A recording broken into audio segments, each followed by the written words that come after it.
El viento helado de noviembre cortaba como navajas invisibles la piel curtida y sucia de Mateo. A sus 35 años, su rostro parecía el de un anciano castigado por un siglo de inagotables desgracias. Arrastraba sus zapatos rotos sobre el asfalto mojado, dejando tras de sí un rastro fantasmal que la lluvia lavaba sin piedad. Sus ropas, apenas harapos grises que alguna vez fueron una camisa limpia de algodón, despedían ese inconfundible olor a humedad constante, a soledad profunda y a basura acumulada en los callejones más oscuros de la ciudad. El eco de sus pasos pesados resonaba en la madrugada silenciosa, acompañando el temblor incontrolable de sus manos agrietadas por el frío, la intemperie y la dolorosa desnutrición. Sus ojos, antes llenos de brillo, ahora eran pozos vacíos que miraban sin ver. Si amas las historias que tocan el alma y enseñan lecciones valiosas, deja tu like, suscríbete al canal y activa la campanita. Tu presencia aquí es muy importante para nosotros. La mente de Mateo era un oscuro laberinto de recuerdos envenenados por el dolor asfixiante de aquella noche maldita. 10 largos años habían pasado desde que el penetrante olor a madera carbonizada y tela quemada se tatuara en lo más profundo de su alma rota. Cerraba los ojos e, inevitablemente, volvía a escuchar el estruendoso crujir de las vigas colapsando, el estallido de los cristales bajo la presión abrasadora del fuego que devoró su humilde hogar. Le dijeron que su esposa, su hermosa y dulce Elena, que llevaba en su vientre el sagrado fruto de su amor inquebrantable, no había logrado salir de las llamas. El humo tóxico del pasado aún parecía ahogarlo en el crudo presente, llenando su boca de un nauseabundo sabor a ceniza amarga cada vez que tragaba saliva. ¿Cómo un hombre sobrevive a la pérdida absoluta? Mateo no vivía, simplemente existía como un espectro atormentado, castigándose sin piedad alguna bajo el peso de una culpa que no le correspondía. De pronto, un calambre, punzante en el estómago, lo devolvió brutalmente a la cruel realidad del callejón húmedo. Llevaba más de 3 días sin probar un solo bocado sólido, subsistiendo miserablemente con las sobras líquidas que escurrían de las bolsas negras de los restaurantes. Se acercó temblando hacia un gran contenedor de metal oxidado, cuyo pestilente hedor a comida descompuesta le revolvió las entrañas debilitadas. Al intentar rescatar un pedazo de pan endurecido, una bota de cuero negro y brillante pateó violentamente su hombro frágil, derribándolo sobre el fango helado. Mateo gimió de puro dolor, sintiendo el crujido seco de sus huesos chocando contra los adoquines. ¿Qué diablos crees que haces, escoria asquerosa? Largo de mi propiedad antes de que suelte a los perros, gritó la voz ronca de un hombre elegante y despiadado. Mateo apenas logró alzar la vista, completamente cegado por las ardientes lágrimas de humillación que quemaban sus mejillas sucias, enrojecidas y congeladas. En lugar de responder con ira o rabia visceral, el quebrado protagonista bajó la cabeza lentamente, adoptando esa desgarradora postura sumisa que el mundo cruel le había enseñado a base de puros golpes. Su respiración era errática y entrecortada, levantando pequeñas nubes blancas de vapor en la noche helada que lo envolvía. Le ruego, me disculpe, señor.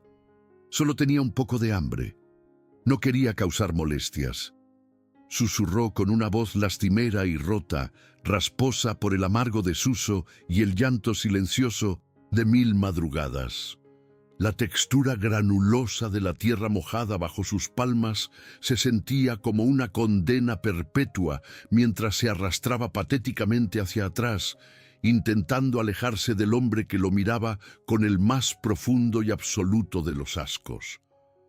Mateo abrazó su propio cuerpo escuálido, sintiendo cómo cada costilla afilada amenazaba con rasgar su delgada piel. El repudio constante de la sociedad era un cuchillo afilado, pero nunca se compararía con su corazón mutilado. La luz mortecina del amanecer despuntó sobre la ciudad implacable, revelando las crueles cicatrices de una urbe que no tenía piedad con los caídos. Mateo despertó tiritando bajo un puente de hormigón, su cuerpo entumecido por el frío glacial que se había colado hasta el tuétano de sus huesos. Con las manos rígidas y ensangrentadas por rasgar bolsas de basura la noche anterior, intentó alisarse inútilmente la camisa hecha jirones que lo cubría. El rugido de su estómago era un eco constante de desesperación, pero el verdadero tormento residía en las miradas de desprecio que recibía al caminar por las aceras abarrotadas. Mujeres apretaban sus bolsos contra el pecho al verlo pasar, y los comerciantes le arrojaban agua sucia para alejarlo de sus relucientes vitrinas. Cada paso era una humillación desgarradora, un recordatorio punzante de que para la sociedad él no era más que un fantasma indeseable, un desperdicio humano sin derecho a la dignidad. Mientras arrastraba sus pies hinchados por las calles, empedradas, el eco de una voz venenosa resonó en su mente martirizada, helándole la sangre más que el mismísimo viento de invierno. Recordó el rostro arrogante de don Arturo, su suegro, el hombre de traje impecable y corazón podrido que lo había despreciado desde el primer instante por el simple pecado de ser pobre. «Tú nunca serás digno de mi hija, miserable muerto de hambre». Le había escupido años atrás, con sus ojos negros destilando un odio visceral e irracional. Tras la supuesta muerte de 1906, Elena en aquel fatídico y misterioso incendio, don Arturo se había encargado de destruir cualquier oportunidad que Mateo tuviera de levantarse. Movió sus hilos oscuros y su dinero sucio para asegurarse de que nadie le diera empleo, cerrándole todas las puertas con una crueldad metódica hasta empujarlo al abismo de la indigencia más absoluta y desesperante. El sol del mediodía caía a plomo, pero Mateo sentía un frío sepulcral apoderándose de su ser mientras el hambre comenzaba a nublar su visión de manera alarmante. El asfalto ardiente parecía ondularse ante sus ojos hundidos y febriles. Sus piernas, delgadas como ramas secas, finalmente cedieron bajo el peso abrumador de la miseria y el cansancio acumulado. Cayó de rodillas frente a la entrada de un viejo taller con olor a aserrín fresco y barniz, raspándose las palmas contra el suelo áspero. El aroma a cedro recién cortado inundó sus pulmones débiles, transportándolo por un microsegundo a los tiempos felices donde sus manos hábiles moldeaban la madera con amor y precisión. Una lágrima espesa, cargada de añoranza y rendición, rodó por su mejilla cubierta de hollín antes de que su frente golpeara la madera gastada del escalón, entregándose a la oscuridad de un desmayo inminente y silenciando temporalmente su dolor. «Por Dios santo, muchacho, abre los ojos, no te me mueras aquí». La voz cálida y alarmada atravesó la espesa niebla de su inconsciencia, vibrando con una urgencia maternal que Mateo no había sentido en una década. Unas manos suaves y regordetas, impregnadas del dulce aroma a pan recién horneado y viruta de pino, levantaron su rostro mugriento con infinita delicadeza. Al parpadear débilmente, Mateo vio a una mujer mayor, de cabellos plateados y ojos almendrados, que lo miraban no con el habitual asco del mundo, sino con una compasión tan pura que le partió el alma en 1000 pedazos. Era doña Carmen, la dueña del viejo taller de carpintería, un verdadero ángel disfrazado con un delantal de lona, desgastado. Con un esfuerzo sobrehumano, ella lo ayudó a incorporarse, sosteniendo el peso de su cuerpo roto mientras lo guiaba hacia el interior iluminado y cálido del refugio que cambiaría su destino. El aroma a café recién colado y a pan tostado con mantequilla se mezcló con el penetrante olor a aserrín, despertando a Mateo de un letargo que parecía haber durado siglos. Abrió los ojos lentamente, encontrándose recostado sobre un modesto catre en el cuarto trasero de la vieja carpintería de Mindubes. Doña Carmen, una gruesa manta de lana tejida a mano, cubría su cuerpo frágil, brindándole un calor reconfortante que contrastaba violentamente con el frío sepulcral de las calles implacables que había soportado durante tantos años. A su lado, sobre una pequeña mesa de madera rústica, humeaba una taza de caldo de pollo que parecía un auténtico milagro bajado del cielo para su estómago torturado. Doña Carmen entró con paso pausado.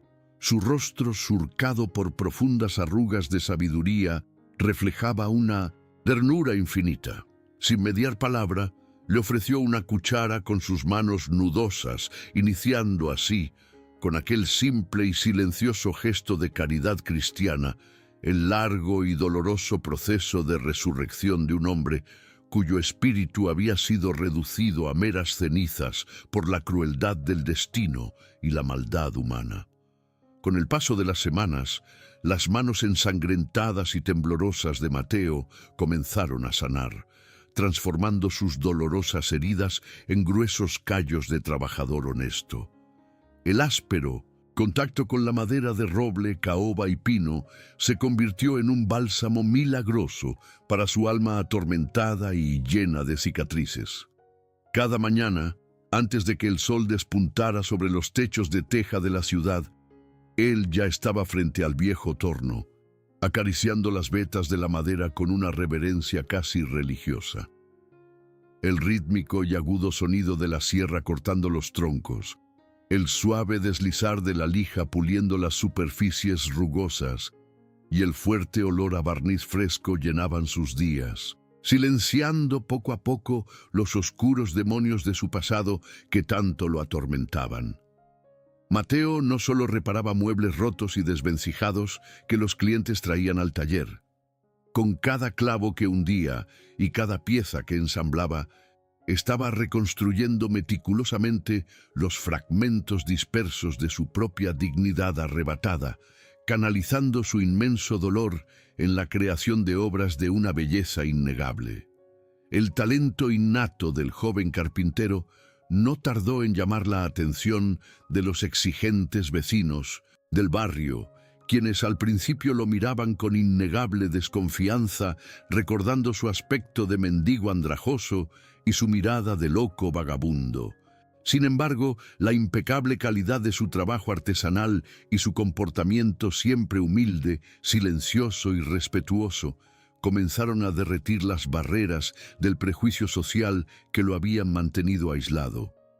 La gente empezó a entrar al taller de Doña Carmen, no solo para reparar viejas sillas, sino para encargar hermosos comedores tallados a mano y cunas con detalles exquisitos. Cada moneda que Mateo ganaba con el sudor honrado de su frente le devolvía un poco más el brillo a sus ojos oscuros, permitiéndole comprar ropa limpia, herramientas nuevas e incluso ayudar económicamente a la bondadosa anciana que le había salvado la vida. La ruinosa sombra del malvado don Arturo parecía desvanecerse temporalmente, mientras Mateo se ganaba a pulso el respeto y la sincera admiración de una comunidad que ahora lo consideraba un maestro de su oficio. Pero la tranquilidad es un huésped escurridizo para aquellos que han perdido la mitad de su alma de manera tan trágica y violenta. Una tarde de lluvia torrencial, mientras el agua golpeaba con furia los cristales del taller, Mateo se encontraba tallando delicadamente el rostro de un ángel en un bloque de cedro rojizo. Al observar los finos rasgos que iban emergiendo bajo el filo de su gubia, el recuerdo imborrable de su amada Elena golpeó su pecho con la fuerza devastadora de un huracán. Cerró los ojos con fuerza, dejando que gruesas y cálidas lágrimas resbalaran por sus mejillas curtidas, empapando la madera que sostenía entre sus manos temblorosas. Aún podía escuchar su dulce risa cristalina y sentir el calor de su piel suave, un fantasma que lo acompañaba en cada respiración. Doña Carmen, observándolo desde la sombra del pasillo, comprendió que, aunque el cuerpo de Mateo había sanado maravillosamente, gracias al trabajo duro y la compasión, su corazón destrozado seguía sangrando en silencio, esperando ciegamente una respuesta que el implacable universo aún se negaba obstinadamente a concederle. El paso implacable de los meses transformó por completo la pequeña y polvorienta carpintería de doña Carmen en un verdadero santuario de creación y redención. Las manos de Mateo, antes temblorosas y cubiertas de fango callejero, ahora se movían con la precisión quirúrgica de un maestro artesano bendecido por la gracia divina. Cada golpe del martillo resonaba como un latido de vida nueva, y el dulce aroma a cera de abejas derretida se impregnaba en su piel como un perfume de esperanza. Tallaba roperos monumentales y mesas de comedor con intrincados detalles florales que dejaban sin aliento a los vecinos del modesto barrio. La gente ya no cruzaba la calle para evitarlo. Por el contrario, hacían largas filas frente al taller, admirando en silencio la estoica figura de aquel hombre que había resurgido literalmente de sus propias cenizas. Su reputación de trabajador, incansable, honesto y de corazón noble, se esparció como pólvora por los rincones de la ciudad, tejiendo una red de respeto y genuino cariño a su alrededor. Sin embargo, el destino, en su infinita y misteriosa ironía, comenzó a mover sus piezas invisibles para poner a prueba la frágil paz que Mateo había logrado construir con tanto sudor y lágrimas. Doña Carmen, su ángel guardián de cabellos plateados, comenzó a sufrir los crueles achaques de una edad avanzada y un corazón cansado. Las medicinas eran excesivamente costosas y los ingresos del pequeño taller en los suburbios ya no eran suficientes para cubrir los abultados gastos médicos de la única persona que lo había tratado como a un ser humano. El peso aplastante de la responsabilidad cayó sobre los anchos hombros del carpintero, quien pasaba las noches en vela, lijando tablones bajo la luz amarillenta de una bombilla parpadeante, sintiendo que el fantasma de la miseria amenazaba con devorarlos nuevamente. Mateo sabía que debía tomar una decisión desesperada, arriesgándose a salir de su refugio seguro para buscar oportunidades más lucrativas, sin importar los monstruos del pasado que pudieran estar acechando en las sombras. La oportunidad de salvación llegó envuelta en un sobre de papel perlado y promesas de dinero abundante, entregado por un elegante arquitecto que había quedado completamente fascinado por las extraordinarias obras de madera expuestas en el modesto taller. Le ofrecían a Mateo un contrato monumental: restaurar la majestuosa e imponente biblioteca de roble francés en una gigantesca mansión recién adquirida, ubicada en la zona más exclusiva, elitista y adinerada de toda la capital. Al escuchar el nombre del lujoso vecindario, un escalofrío gélido recorrió la espina dorsal de Mateo, paralizando su respiración por una fracción de segundo. Era exactamente el mismo distrito donde reinaba la élite despiadada que lo había destruido, el mismo infierno de opulencia donde su malvado suegro, don Arturo, dictaba las crueles leyes de la alta sociedad. Tragó saliva con dificultad, sintiendo el amargo sabor del miedo en su boca reseca, pero al mirar el rostro pálido y agotado de doña Carmen tosiendo en la habitación contigua, suprimió su propio terror y aceptó el abrumador desafío. La mañana en que Mateo pisó las inmaculadas y pretenciosas calles de aquel vecindario de multimillonarios, el contraste entre su figura humilde y la insultante riqueza que lo rodeaba era abrumador.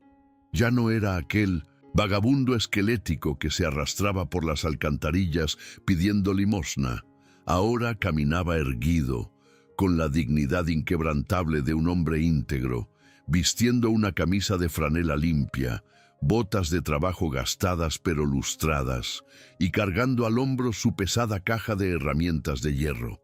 Sus ojos oscuros y profundos escudriñaban las inmensas rejas de hierro forjado, los exuberantes jardines perfectamente podados y las fuentes de mármol blanco que parecían escupir arrogancia pura. Lo aire allí no olía a aserrín ni a sudor honrado, sino a perfumes importados, a cuero costoso y a esa inconfundible soberbia que enferma el alma. Cada paso sobre aquellas aceras inmaculadas era una punzada directa a su corazón lleno de cicatrices, recordándole brutalmente el abismo infranqueable que el mundo había cavado entre él y su amada esposa fallecida. Al atravesar el imponente pórtico de caoba de la mansión donde trabajaría, Mateo sintió una opresión asfixiante en el pecho, como si el aire mismo de ese lugar estuviera envenenado con los fantasmas de su tragedia personal. Los ecos de sus pesadas botas resonaban en el inmenso vestíbulo de mármol pulido, rebotando contra las frías estatuas y los enormes candelabros de cristal que colgaban como lágrimas congeladas desde el techo abovedado. Mientras comenzaba a desempacar sus gubias y formones en silencio, intentando concentrarse únicamente en la textura de los antiguos paneles de roble, una extraña e inquietante sensación de ser observado se clavó en su nuca. Ignoraba por completo que, a tan solo unas pocas calles de distancia, en otra mansión rodeada de muros infranqueables, el monstruo que había arruinado su vida seguía tejiendo sus redes de manipulación. Mateo estaba a punto de abrir la puerta de un infierno que creía cerrado para siempre, preparándose sin saberlo para el impacto más devastador, cruel y asombroso de toda su dolorosa existencia. El silencio sepulcral de la majestuosa biblioteca solo era interrumpido por el rítmico raspar de la lija sobre el roble centenario. Mateo llevaba semanas sumergido en aquel trabajo titánico, aislando su mente del lujo asfixiante que lo rodeaba mediante la concentración absoluta en cada veta, en cada nudo de la madera noble. Sus manos curtidas, fuertes y expertas, acariciaban los paneles con una devoción reverencial, devolviéndole el brillo perdido a las estanterías talladas a mano. Sin embargo, una tarde de martes, mientras el sol declinante bañaba la habitación con una luz dorada y melancólica, un sonido cristalino rompió la monotonía de su labor. Era una risa infantil, aguda y llena de una alegría pura que contrastaba violentamente con la frialdad calculada de aquella gigantesca mansión. El corazón del carpintero dio un vuelco inexplicable en su pecho, latiendo con una fuerza inusitada que lo obligó a soltar su herramienta y acercarse lentamente hacia los inmensos ventanales de cristal biselado que daban al jardín principal. A través del grueso cristal, la escena que se desdoblaba en el impecable césped verde golpeó a Mateo con la fuerza de un tren a toda velocidad. Una niña de no más de 10 años, vestida con un inmaculado vestido de lino blanco, corría persiguiendo a un pequeño perro de raza entre los rosales en flor. Su cabello castaño caía en cascada sobre sus hombros frágiles, moviéndose con la misma gracia hipnótica que tantas veces había poblado los sueños rotos del humilde ebanista. Pero fue cuando la pequeña se detuvo en seco, girando su rostro pálido y perfecto hacia la ventana donde él se encontraba oculto, que el mundo entero de Mateo se detuvo por completo. Esos ojos, aquellos inmensos ojos de un color avellana profundo, salpicados de diminutas motas doradas, no pertenecían a un extraño. Eran los ojos exactos, idénticos e inconfundibles de su amada Elena, mirándolo a través de la barrera del tiempo y el dolor insoportable. El oxígeno pareció esfumarse repentinamente de la amplia biblioteca, dejando a Mateo boqueando como un pez fuera del agua.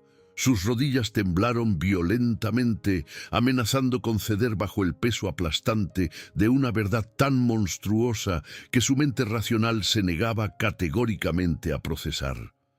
Retrocedió a trompicones, chocando torpemente contra una mesa auxiliar de caoba y derribando un valioso jarrón de porcelana que se hizo añicos contra el piso de mármol. Aunque el estruendo fue inaudible comparado con el grito ensordecedor que desgarraba su propia alma. «No puede ser. Mi niña murió en el fuego. No puede ser ella», susurró con la voz quebrada, sintiendo cómo las lágrimas calientes y amargas cegaban por completo su visión. Sin embargo, en lo más profundo de su ser, un instinto primitivo y paternal, un lazo invisible de sangre y amor eterno, le gritaba desesperadamente que aquella criatura no era un fantasma cruel, sino el fruto sagrado que creyó arrebatado por las llamas traicioneras. La confirmación de su peor pesadilla no tardó en materializarse frente a sus ojos, desorbitados y llenos de terror. Desde las pesadas puertas francesas de la terraza contigua emergió la figura altiva, impecablemente trajeada y profundamente despreciable de don Arturo. El anciano caminaba apoyado en un elegante bastón de ébano con empuñadura de plata, su rostro surcado por los años, pero manteniendo intacta aquella expresión de infinita arrogancia y maldad pura. «Isabela, ven aquí inmediatamente, no te ensucies en el barro», ladró el hombre rico con esa misma voz venenosa que años atrás había condenado a Mateo a la mendicidad y al olvido. La niña, bajando la mirada con evidente temor y obediencia forzada, corrió hacia los brazos de aquel monstruo calculador. Mateo, aferrado al marco de la ventana, hasta que sus nudillos se tornaron dolorosamente blancos, sintió como una ola de fuego, rabia y desesperación absoluta le quemaba las entrañas al encajar las macabras piezas del rompecabezas de su vida. El impacto brutal de aquella revelación sumió a Mateo en una espiral de emociones tan violentas que amenazaban con desgarrar su cordura. La alegría abrumadora de saber que su sangre, el fruto del vientre de su amada Helena, respiraba y caminaba por este mundo, chocaba frontalmente con una furia primitiva y volcánica. Sus noches se transformaron en una vigilia perpetua, alimentada por el café amargo y la necesidad obsesiva de recuperar el tiempo robado. Oculto entre las densas sombras de los majestuosos robles del vecindario exclusivo, comenzó a vigilar los movimientos de la mansión. Observaba a la pequeña Isabela desde la distancia, grabando en su memoria cada uno de sus gestos, la forma en que ladeaba la cabeza al leer, idéntica a su difunta esposa. Investigó febrilmente, buscando contactar a antiguos sirvientes despedidos por la tiranía del anciano, desesperado por encontrar cualquier resquicio de verdad que le permitiera desmantelar la colosal mentira sobre la cual don Arturo había edificado su falso imperio familiar. Pero el dinero sucio y el poder absoluto tienen 1000 ojos que nunca duermen, escudriñando cada rincón de la ciudad desde sus pedestales de arrogancia. No pasó mucho tiempo antes de que los eficientes y despiadados guardaespaldas del magnate notaran la estoica figura del carpintero merodeando los perímetros de hierro forjado. Cuando la noticia del regreso de aquel muerto de hambre llegó a los oídos de don Arturo, el anciano palideció, sintiendo el gélido aliento del karma rozando su nuca por primera vez en una década. Su rostro arrugado se contorsionó en una máscara de odio visceral, apretando su bastón de plata hasta que sus nudillos crujieron amenazadoramente. No iba a permitir que un miserable ebanista de los suburbios manchara su reputado linaje ni le arrebatara a la única heredera de su vasta fortuna. Con la sangre fría de un depredador calculador, levantó el auricular de su teléfono de caoba y marcó el número de aquellos que, vistiendo uniformes de la ley, estaban dispuestos a vender su alma al mejor postor. La desgracia irrumpió en el pacífico taller de doña Carmen con la brutalidad ensordecedora de un trueno en plena madrugada. La pesada puerta de madera astillada voló en pedazos bajo el impacto violento de pesadas botas tácticas, permitiendo la entrada a media docena de policías de rostros duros y miradas inyectadas en pura corrupción. El olor a pólvora, cuero sudado y violencia inminente contaminó instantáneamente el dulce aroma a aserrín y cera de abejas. Mateo fue arrojado al suelo con una fuerza salvaje, sintiendo el frío metal de una pistola presionando sin piedad contra su nuca mientras el áspero suelo raspaba su rostro aturdido. A su alrededor, el sonido desgarrador de la madera rompiéndose resonaba como gritos de agonía. Los oficiales destrozaban intencionalmente las hermosas cunas y comedores que le habían costado meses de sudor, riendo con sadismo mientras pateaban sus frágiles herramientas. Doña Carmen gritaba desesperada en la habitación contigua, su voz ahogada por el pánico. «Miren lo que tenemos aquí, muchachos. Parece que el carpintero tiene pasatiempos muy lucrativos», vociferó el comandante al mando, sosteniendo en alto un grueso paquete envuelto en plástico negro que uno de sus hombres había encontrado sospechosamente debajo del torno principal. Al rasgar el envoltorio, decenas de fajos de billetes de dudosa procedencia cayeron sobre la viruta de pino, una evidencia plantada con tanta burda desfachatez que resultaba nauseabunda. Mateo forcejeó bajo el peso aplastante de la rodilla que trituraba su columna, con las muñecas esposadas lacerándole la piel hasta hacerla sangrar. Comprendió en ese preciso y aterrador instante que las garras venenosas de don Arturo habían alcanzado su santuario, intentando sepultarlo vivo bajo montañas de pruebas falsas y delitos prefabricados. El aire se volvió pesado e irrespirable, cargado con la certeza de que el sistema entero, comprado por la riqueza inmoral de su suegro, estaba a punto de triturarlo sin la menor misericordia. El comandante se agachó lentamente, acercando su rostro marcado por cicatrices y oliendo a tabaco barato al oído del carpintero inmovilizado. «Escúchame bien, escoria. El señor Arturo te manda sus saludos. Tienes exactamente 3 días para empacar tus miserias y desaparecer de este país para siempre. Si vuelves a acercarte a su nieta, estos paquetes se multiplicarán mágicamente y pasarás los próximos 30 años pudriéndote en la cárcel más oscura del estado. Y cierto, el viernes por la noche, el señor y la niña toman un vuelo privado hacia Europa, sin boleto de regreso», susurró el oficial con una sonrisa siniestra, destilando veneno en cada sílaba. Mateo cerró los ojos, sintiendo una lágrima de impotencia pura resbalar por su nariz ensangrentada. El reloj había comenzado a correr. Tenía menos de 72 horas para desentrañar 10 años de mentiras, proteger a su hija y destruir la farsa de su suegro, o perderla para toda la eternidad en la oscuridad del exilio. El lúgubre eco de las pesadas botas, abandonando la carpintería, dejó tras de sí un silencio sepulcral, apenas roto por los sollozos desgarradores de doña Carmen. Mateo permaneció arrodillado sobre la viruta manchada de sangre, rodeado por los cadáveres de madera astillada que representaban años de su arduo trabajo. El hedor a pólvora y sudor rancio de los policías corruptos aún flotaba pesadamente en el aire frío, asfixiando cualquier rastro de la paz que alguna vez habitó en aquel lugar sagrado. Tenía 72 horas, 3 ínfimos y fugaces días antes de que su hija, su única conexión con la amada Helena, fuera arrancada de su lado para siempre y arrastrada al otro lado del océano.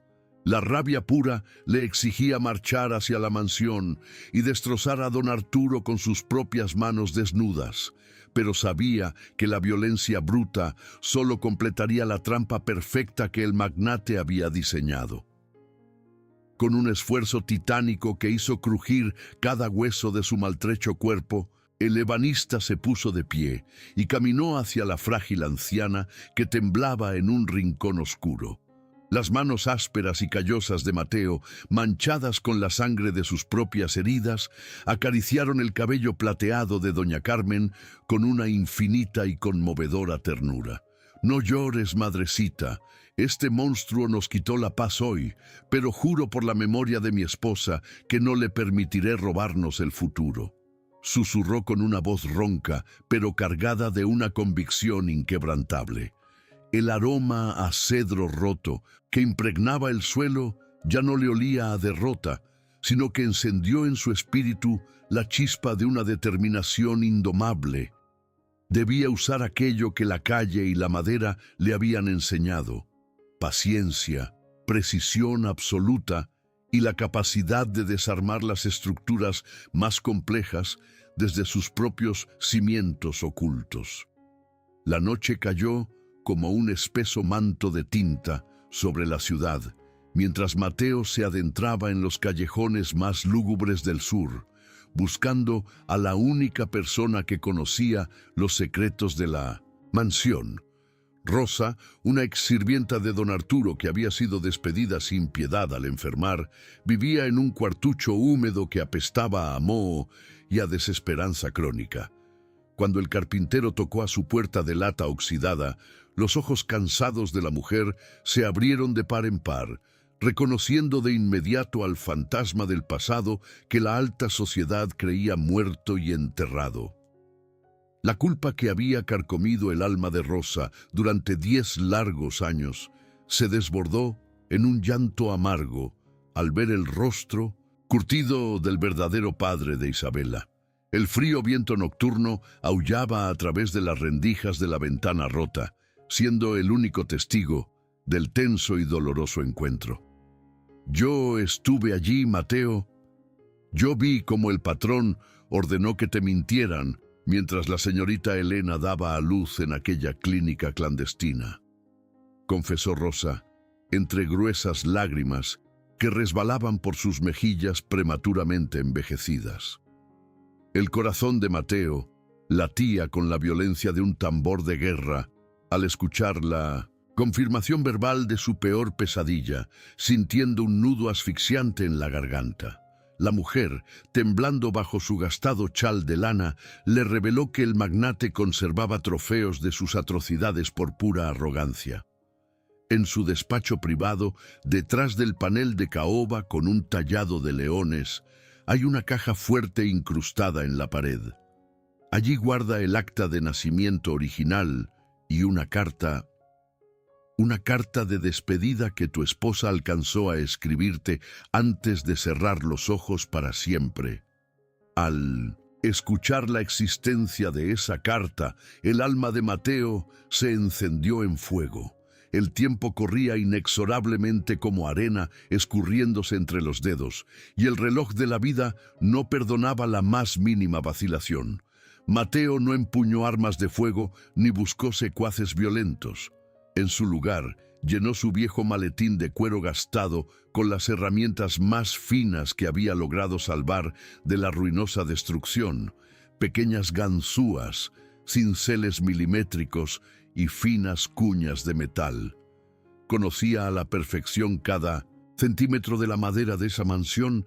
Él mismo había restaurado esos pasillos oscuros y sabía exactamente cómo burlar los mecanismos sin hacer el menor ruido. Con la luna llena ocultándose detrás de espesas nubes grises, presagiando una tormenta inminente, el padre desesperado se preparó para infiltrarse en la guarida del mismísimo diablo.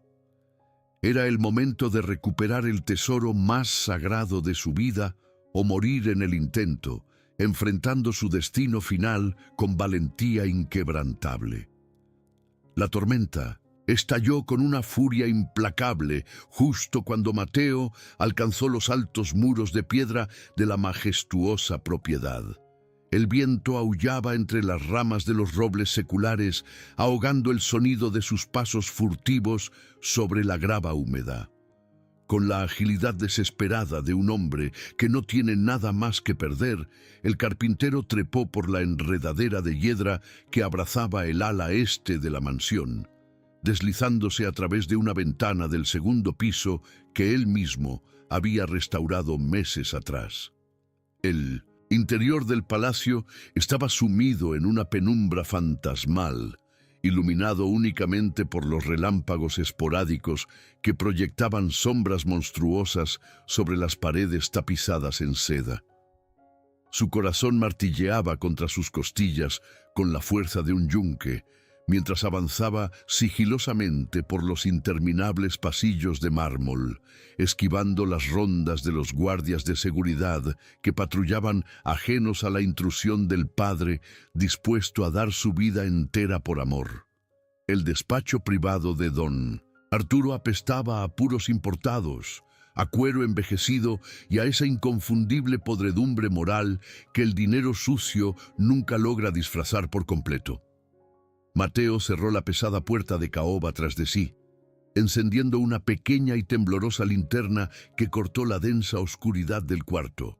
Sus ojos, acostumbrados a la precisión milimétrica de su oficio, escanearon rápidamente las majestuosas estanterías hasta detenerse en el imponente panel central que exhibía dos leones ferozmente tallados. Con manos firmes, acarició los relieves de la madera, detectando casi de inmediato el sutil hueco del mecanismo oculto. Extrajo de su maletín de cuero una fina ganzúa de acero templado, insertándola en la cerradura de la pesada caja fuerte incrustada en la pared. Cada clic del tambor metálico resonaba en el silencio sepulcral de la habitación, como el latido de un reloj que marcaba los últimos segundos de la farsa de su malvado y detestable suegro. Con un chasquido sordo y definitivo, la pesada puerta de acero blindado cedió, revelando los oscuros secretos que habían condenado a Mateo a una década de miseria y dolor insoportable. En el interior reposaba un legajo de documentos atados con una cinta de seda negra. Al tomar los papeles con sus manos ásperas y cubiertas de callosidades, un estremecimiento violento recorrió su espina dorsal. Allí estaba, impecable y condenatoria, el acta de nacimiento original con el nombre de Isabela, confirmando con tinta indeleble que la sangre que corría por las venas de esa niña inocente le pertenecía única y exclusivamente a él, pero fue el segundo documento, un sobre de papel amarillento con su nombre escrito en la delicada caligrafía de su amada Elena, lo que rompió definitivamente las represas de su contención emocional. Mateo cayó de rodillas sobre la alfombra persa, apretando la carta contra su pecho, mientras un sollozo ahogado y desgarrador escapaba de su garganta reseca. Sus dedos temblaban incontrolablemente al rasgar el borde del sobre, liberando el suave y nostálgico aroma a lavanda que siempre había caracterizado a su dulce esposa. Las lágrimas calientes empañaron su visión mientras leía las apresuradas líneas escritas desde una fría cama de hospital clandestino. Mi amor, si lees esto, es porque no sobreviví. Mi padre planea arrebatarnos a nuestra niña. Prométeme que la encontrarás, Mateo. Prométeme que la amarás por los dos y que nunca dejarás que su alma se pudra en este infierno de oro. Eres un hombre bueno, el mejor que he conocido. La tinta estaba manchada por las lágrimas póstumas de Elena, un testimonio silencioso de su angustia final. Al terminar de leer, algo profundo y monumental cambió dentro del alma fragmentada del ebanista. El dolor abrumador se cristalizó en una coraza de pura determinación indestructible. El vagabundo humillado murió en ese instante, dando paso a un padre imparable y feroz. Mientras tanto, en el opulento salón principal de la planta baja, la fastuosa fiesta de despedida de don Arturo alcanzaba su punto culminante de hipocresía y esplendor. Decenas de aristócratas, con trajes de gala y joyas deslumbrantes, brindaban con copas de cristal de baccarat llenas de champán francés, celebrando el inminente viaje del magnate y su nieta hacia el continente europeo. La música clásica de un cuarteto de cuerdas en vivo flotaba por el aire viciado, ahogando la tristeza en los ojitos avellana de la pequeña Isabela, quien observaba la escena sintiéndose como un pájaro prisionero en una jaula de oro macizo. Lo que aquella élite despiadada ignoraba por completo, inmersa en su burbuja de poder intocable, era que el fantasma del hombre que habían destruido años atrás acababa de salir del despacho. Mateo comenzó a descender la monumental escalera de mármol, aferrando los papeles salvadores, listo para hacer que el imperio de mentiras ardiera hasta los cimientos. El estruendo de las pesadas puertas dobles del salón principal, al abrirse de golpe, paralizó la ostentosa celebración en un instante de silencio absoluto. La música del cuarteto de cuerdas murió abruptamente, dejando solo el tintineo de las copas de cristal chocando contra las bandejas de plata temblorosas. Mateo avanzó por el centro de la pista de mármol ajedrezado, su figura humilde y cubierta de polvo de madera, contrastando brutalmente con la seda y los diamantes de la aristocracia. En su mano derecha, sostenía en alto los documentos amarillentos que desnudaban la monstruosidad de don Arturo frente a toda la alta sociedad. El magnate palideció de inmediato, soltando su bastón de plata que resonó contra el suelo como el eco de su propio imperio derrumbándose. Mateo no gritó ni usó la violencia. Su voz, profunda y cargada con el peso de 10 años de sufrimiento puro, resonó con una autoridad inquebrantable que heló la sangre de todos los presentes. El juego terminó, Arturo. Mi hija no irá a ninguna parte, sentenció el carpintero, desplegando el acta de nacimiento original y una carta manchada por las lágrimas póstumas de Helena. Los murmullos de horror y asombro comenzaron a extenderse como un incendio forestal entre los elegantes invitados, quienes retrocedieron asqueados por la macabra revelación del secuestro y la farsa orquestada. Isabela, con sus inmensos ojos color avellana llenos de lágrimas contenidas, reconoció instintivamente en el rostro curtido de aquel hombre la misma mirada protectora que había anhelado en sus noches de infinita soledad. Cuando Mateo leyó en voz alta las últimas y desgarradoras palabras de su amada esposa, la pequeña rompió el agarre desesperado de su abuelo y corrió con todas sus fuerzas, arrojándose a los brazos fuertes y callosos de su verdadero padre. El llanto reprimido de ambos se fundió en un abrazo inquebrantable, sellando un milagro que parecía imposible. El implacable e incesante reloj de la vida avanzó sin detenerse, tejiendo una década completa sobre los escombros de aquella noche épica que lo cambió, absolutamente todo. 10 años después, el modesto y polvoriento taller de doña Carmen ya no era un simple refugio para almas rotas. Se había transformado en la Fundación Helena, una imponente y respetada escuela de oficios donde cientos de jóvenes rescatados de las calles oscuras aprendían el noble arte de la ebanistería. El penetrante y dulce aroma a pino fresco, barniz y esperanza impregnaba los amplios pasillos soleados de la institución, reemplazando para siempre el hedor a miseria y desesperación. Mateo, ahora con sus cabellos teñidos de una digna plata invernal, caminaba por los talleres con la serenidad absoluta de un hombre que había conquistado a sus propios demonios. Sus manos, aunque aún marcadas por cicatrices imborrables, moldeaban futuros prometedores en lugar de simplemente tallar madera inerte. La vida había hecho un acto de justicia poética, equilibrando la balanza del destino con una precisión verdaderamente quirúrgica. Mientras Mateo construía un castillo inexpugnable de amor, integridad y redención inquebrantable, el falso imperio de oro de don Arturo se había desmoronado hasta convertirse en puras cenizas de olvido y amargura. Consumido por las interminables y millonarias demandas legales, el escarnio público y la pérdida absoluta de su fortuna manchada, el anciano magnate terminó sus días pudriéndose en la miseria de un asilo abandonado, devorado por la gélida soledad de su propia arrogancia. En contraste, la luz brillaba más fuerte que nunca en los ojos de Isabela, ahora una brillante, decidida y hermosa joven universitaria de 20 años. Cada tarde, padre e hija se sentaban juntos en el banco de roble principal del taller, compartiendo sonrisas cómplices, invaluables lecciones de vida y el calor irreemplazable de una familia indestructible.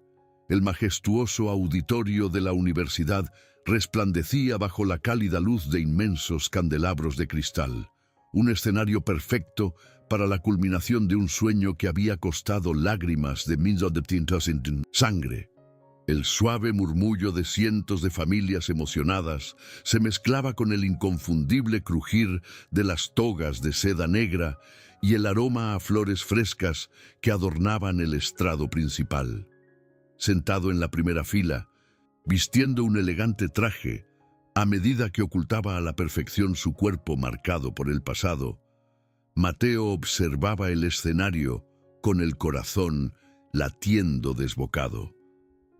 Sus manos, aún portando los orgullosos callos de un ebanista dedicado, temblaban ligeramente mientras aferraban un pequeño relicario de plata que contenía la única fotografía sobreviviente de su amada Helena. Las cicatrices de su alma, aquellas que una vez lo arrastraron por los fangosos y fríos callejones de la indigencia, ahora brillaban como medallas de honor forjadas en el fuego purificador del amor incondicional y la resiliencia absoluta.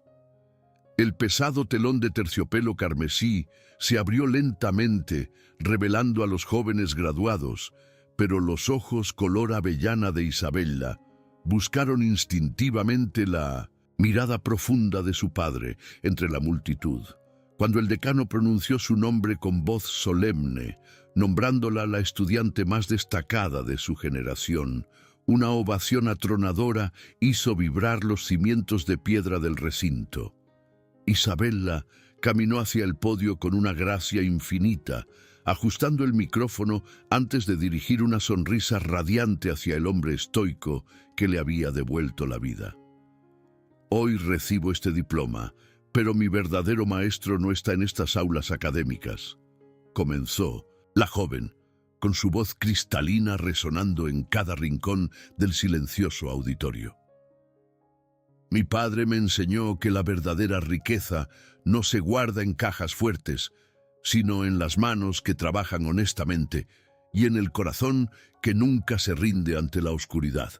Las palabras de su hija cayeron sobre el alma de Mateo como una lluvia mansa en tierra sedienta, lavando definitivamente cualquier minúsculo rastro de amargura que pudiera albergar su espíritu. Mientras escuchaba el discurso conmovedor, cerró los ojos por una fracción de segundo y sintió la inconfundible y cálida presencia de Helena abrazándolo por la espalda, susurrándole al oído que finalmente había cumplido su sagrada promesa. Había protegido a su niña de las garras venenosas del dinero sucio, transformando la monstruosa tragedia orquestada por don Arturo en un poderoso motor de cambio para cientos de jóvenes desamparados. Las lágrimas de felicidad pura y redención absoluta resbalaban libremente por sus mejillas curtidas, empapando el cuello de su camisa blanca sin que él hiciera el menor intento por ocultarlas. era el llanto victorioso de un hombre que, habiendo sido despojado de absolutamente todo, logró reconstruir el universo entero con sus propias manos desnudas. La historia de Mateo es un testimonio desgarrador y a la vez deslumbrante sobre la fuerza indestructible del espíritu humano frente a la maldad más calculada y ruin. La mentira puede construir castillos de oro deslumbrantes, rodeados de muros inexpugnables de poder y arrogancia, pero basta una sola mirada llena de verdad absoluta para derribarlos hasta sus cimientos. Porque el amor de un padre, puro, feroz y abnegado, no se entierra bajo las cenizas de una tragedia fabricada. Siempre, de una u otra forma, encuentra el camino de regreso a casa. Las sombras del pasado se disiparon para siempre, dejando tras de sí un legado de luz que perdurará a través de las generaciones venideras, recordando al mundo que ninguna riqueza material podrá jamás comprar la dignidad inquebrable de un corazón verdaderamente noble. ¿Y tú? ¿Crees que todos merecen una segunda oportunidad? ¿Qué harías en su lugar? Deja tu opinión en los comentarios. Es muy valiosa para nuestra comunidad. Hasta la próxima historia.